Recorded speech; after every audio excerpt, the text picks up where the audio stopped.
Assalamualaikum warahmatullahi wabarakatuh. Saya Firly Afifa dari 11 MIPA 2 ingin menjelaskan tentang materi sistem koordinasi manusia. Pengertian sistem koordinasi. Sistem koordinasi merupakan sistem organ yang berperan mengatur organ-organ tubuh lainnya agar dapat bekerja sebagaimana mestinya dan terintegrasi satu sama lainnya. Meski memiliki fungsi yang berbeda-beda, seluruh organ dalam tubuh terhubung dengan syaraf dan darah, dua komponen utama sistem koordinasi. Pengelompokan sistem koordinasi pada manusia. Sistem koordinasi pada manusia dapat dikelompokkan menjadi dua bagian. Sistem koordinasi meliputi sistem syaraf dan sistem endokrin. Perbedaan mencolok antara sistem syaraf dan sistem endokrin adalah bagaimana sinyal ditransmisikan dari suatu tempat ke tempat lainnya dalam suatu proses regulasi. Pada sistem syaraf, sinyal yang ditransmisikan adalah sinyal elektrik melewati sel syaraf, sedangkan pada sistem endokrin, sinyal ditransmisikan adalah senyawa kimia berupa hormon melewati pembuluh darah.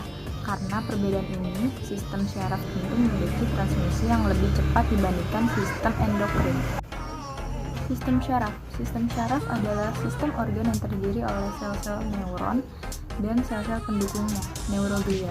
Sistem syaraf menggunakan perbedaan potensial listrik untuk mentransmisikan sinyal dari satu tempat ke tempat lainnya.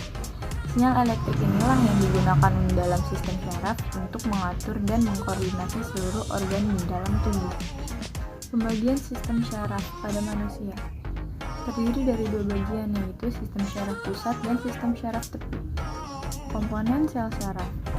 Satu sel syaraf terdiri dari tiga komponen utama, yaitu dendrit, akson, dan sinapsis. Alat indera. Alat indera atau organ sensor termaksud dalam sistem syaraf tepi dalam menerima rangsangan dari luar. Indera penglihatan.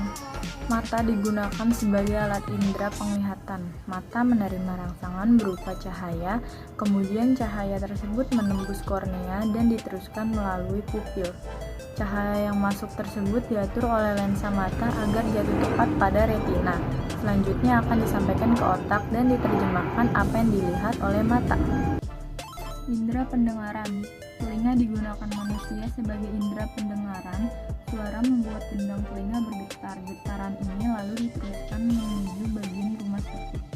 Cairan limfa dalam rumah siput yang bergetar akan merangsang sel syaraf.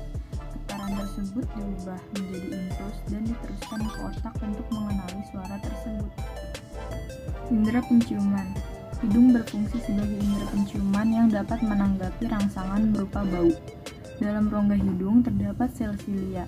Sel silia inilah yang akan meneruskan rangsangan ke otak sehingga dapat mengenali bau tersebut. Indera peraba. Indera peraba pada manusia berupa kulit. Pada bagian kulit terdapat sel-sel yang mampu menerima rangsangan berupa sentuhan. Rangsangan tersebut akan berubah menjadi impuls untuk diteruskan ke otak agar kamu mengenali rasa seperti sakit, nyeri, dan lain sebagainya.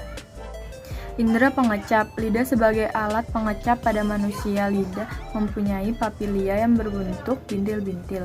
Papilia inilah yang bertugas sebagai reseptor rangsangan berupa zat kimia yang kemudian akan diteruskan ke otak lalu diterjemahkan dalam rasa. Sistem endokrin. Sistem endokrin dalam tubuh manusia bertugas kinerja hormon-hormon yang diproduksi tubuh. Hormon adalah senyawa kimia yang memiliki peran di dalam mengatur organ dan bagian tubuh lainnya.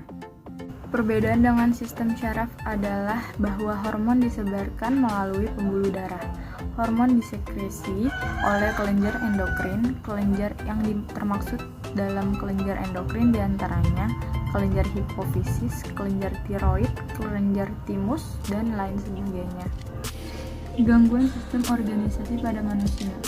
Ada pula gangguan dalam sistem tersebut antara lain tremor, Parkinson, dan meningitis.